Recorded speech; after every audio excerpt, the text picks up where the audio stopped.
compte tenu de nos liens avec les partis de gauche,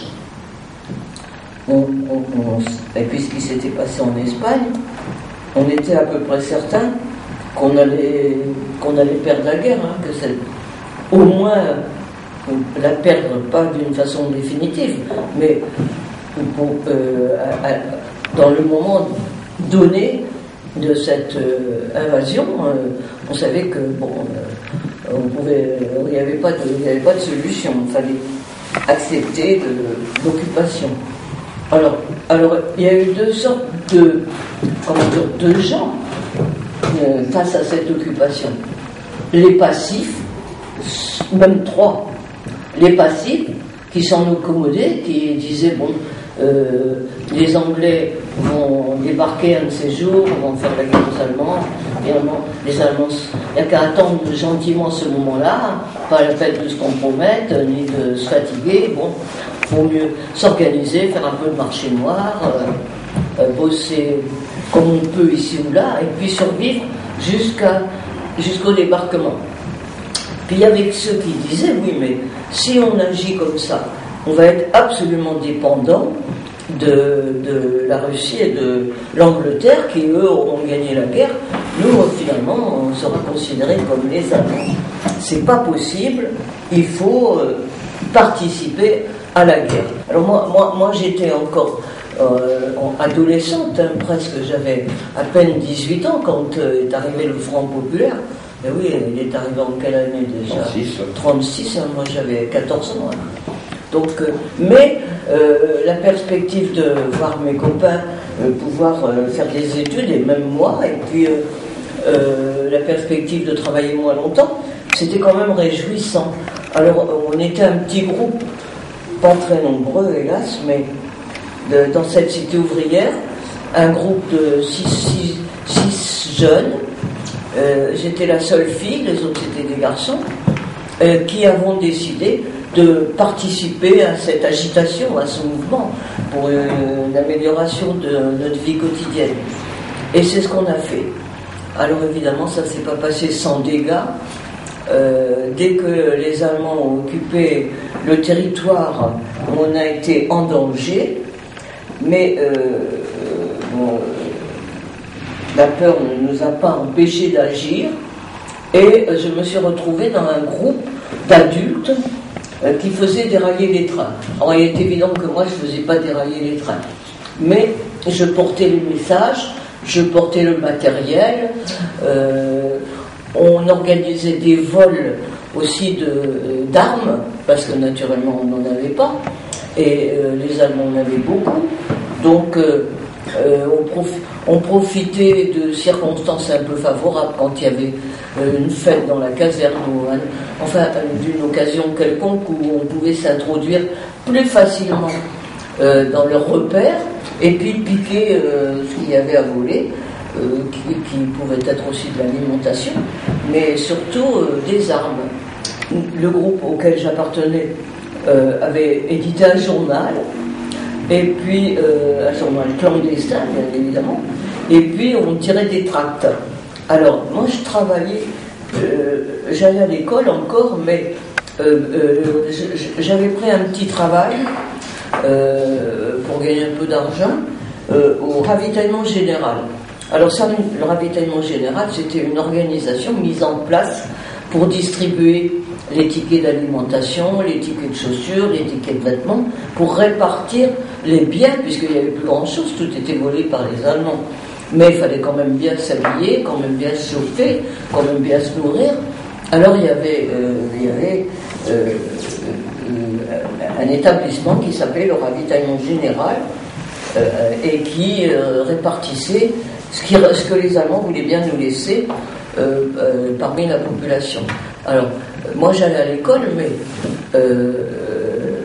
pas tous les jours ni toute la journée. Alors les jours où j'allais prendre place, je travaillais dans cet établissement, ce qui me permettait de voler plein de choses, de voler des tickets d'alimentation, des tickets de vêtements, des tickets, tout était fonctionné par tickets. Alors j'étais devenue une grande spécialiste du vol de tout ce qui se volait, il faut dire. Hein. Mais après, je me suis quand même arrêtée. Hein. Au retour, j'ai plus volé rien. Eh bien, on les distribuait d'abord à tous les clandestins, parce que vous savez qu'il y avait des gens qui étaient cherchés par la police pour avoir été communistes avant, pour avoir été socialistes, pour avoir été antifascistes. Tous les gens qui avaient eu une activité avant la guerre étaient menacés. On les arrêtait, on en a fusillé pas mal, on les envoyait au camp. C'est comme ça que j'ai terminé. Alors, souvent, ils étaient clandestins. Donc, il fallait bien assurer la survie. Hein. La clandestinité, ça coûte cher. Donc, trouver des lieux, des gens qui veulent bien cacher des menacés d'arrestation, en général, ils ne faisaient pas ça gratuitement. Enfin, il y en avait, ceux qu'on a appelés les résistants. Mais beaucoup d'autres, c'était pas vraiment payant, mais c'était en échange d'avantages. Donc, il a fallu assumer ça, et c'était pas facile. Alors, je suis devenue une grande voleuse.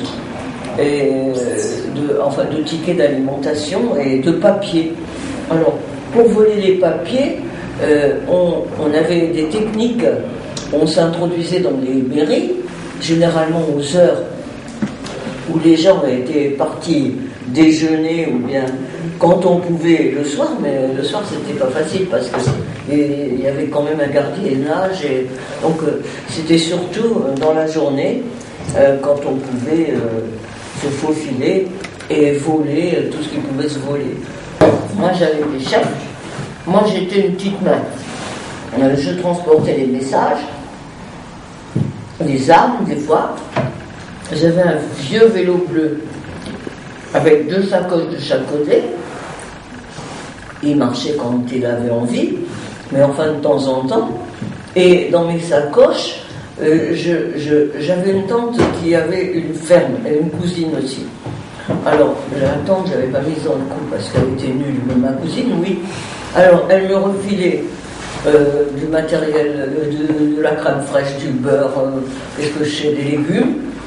Et en dessous de tout ça, je mettais ce que j'avais à cacher, les munitions, les armes, les messages, enfin, c'était toute une organisation.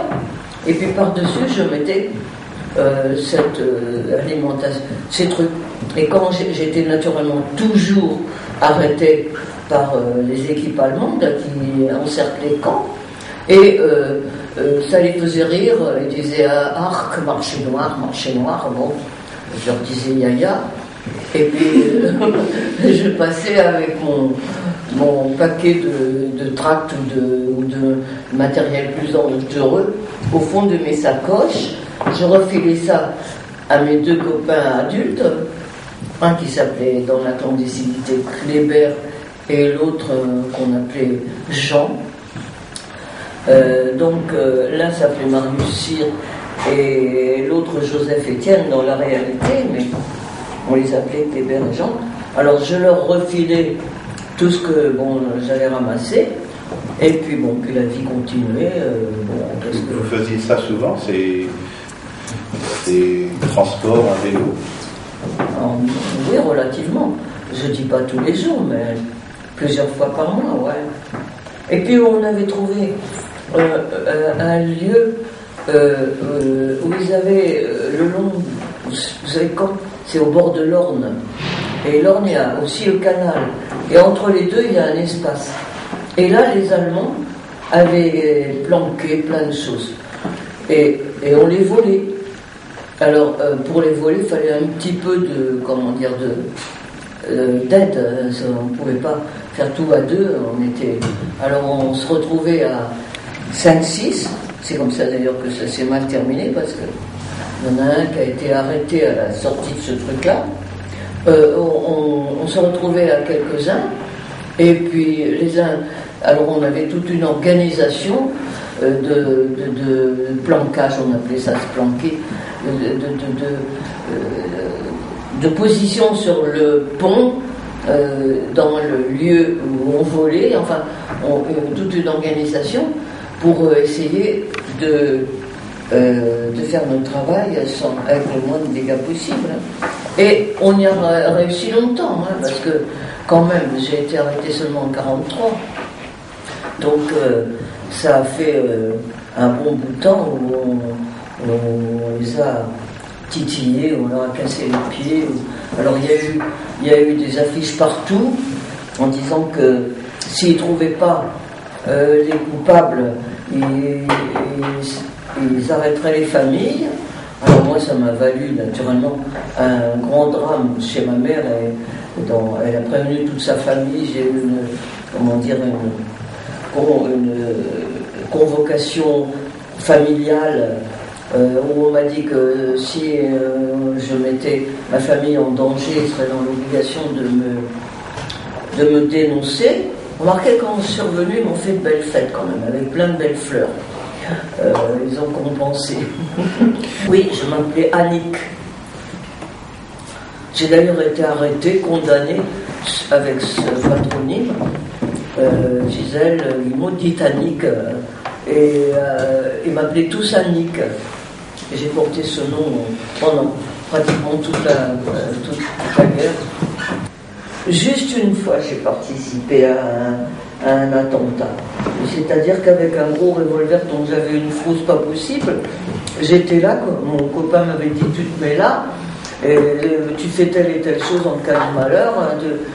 Et moi j'étais là avec ce gros revolver, et je me disais, s'il vient un type devant moi, jamais j'ose tirer, hein, ça c'est sûr.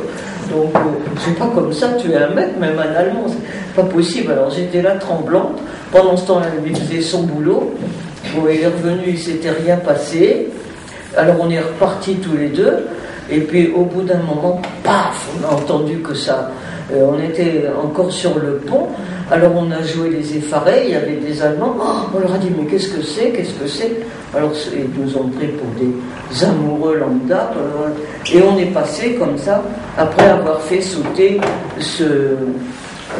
comment on appelle ça, un lieu où il y avait plein de trucs, de la bouffe, des armes, je sais pas quoi, enfin c'était un truc allemand. Alors donc ça a fait un beau dégât, hein.